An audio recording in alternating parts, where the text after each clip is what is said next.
শীতের দিন মানে স্কিনের উপরে ত্বকের উপরে হচ্ছে ধকল। তো শীতের দিন আসলে আমি একবেলা না খেয়ে থাকতে পারবো, কিন্তু আমার ত্বক যদি টানে, স্কিন যদি শুষ্ক হয়ে যায়, সেটা আমার একদমই সহ্য হয় না, খুবই আমার শুচিবাই লাগে। তো যাই হোক, আমি একটা স্পেশাল লোশন তৈরি করব। আর এখানে নিয়ে নিলাম 1.5 টেবিল চামচ পরিমাণ মেরিল পেট্রোলিয়াম জেলি, না এটা হচ্ছে ভ্যাসলিন পেট্রোলিয়াম জেলি। আপনারা মেরিল পেট্রোলিয়াম জেলি বা যে কোনো পেট্রোলিয়াম জেলি নিতে পারেন, নিভিয়া সফটের বদলে যে কোনো ক্রিম নিতে পারেন। আর এখানে হচ্ছে আমি গ্লিসারিন দিয়ে দিলাম, বাজারে পাওয়া যায় যে বোতল বড়টা, সেটাই দিয়ে দিলাম। আর এখানে 500 ml এর লোশন, ভ্যাসলিন লোশন। লোশনটাও ইচ্ছে মতো, এগুলো তো আমরা সবই ত্বকে অ্যাপ্লাই করি, এগুলোতে কোনো ক্ষতিকারক পদার্থ নেই, সবার ত্বকেই শ্যুট করে। তো এখানে আমি নারকেল তেল দিয়ে দিলাম। আপনারা এখানে যদি অলিভ অয়েলটা দেন তাহলে বেস্ট হবে।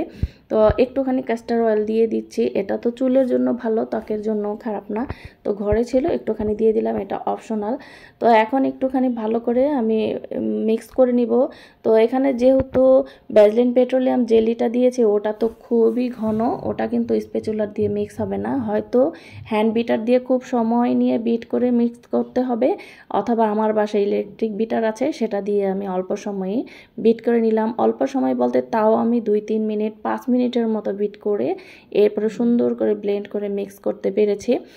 তো এই লোশনটা ব্যবহার করে আমি খুবই আরাম পাই, কারণ বাজারে যে লোশন পাওয়া যায়, শুধুমাত্র লোশন ব্যবহার করলে যতবার অজু করি বা হাত মুখ ধুই, ততবারই কিন্তু লোশনটা ধুয়ে যায়, স্কিনটা শুষ্ক হয়ে যায়, ত্বকটা টানে।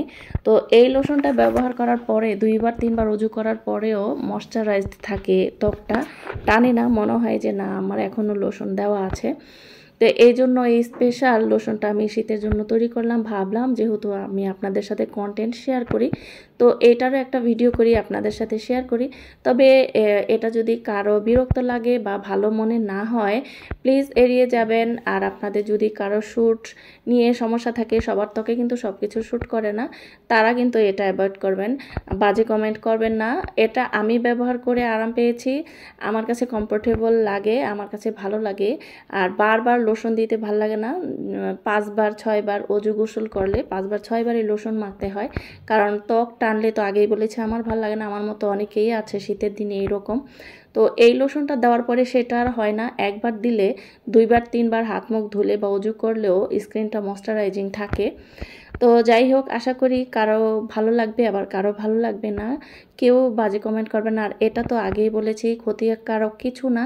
তো আমি এই ভিডিওটা টিকটকে শেয়ার করেছিলাম, অনেক আপুরও অনেক ধরনের কমেন্ট করেছে, হ্যাঁ কেমিস্ট্রি নিয়ে আমার জ্ঞান নাই, এই নাই সেই নাই, অনেক কথা।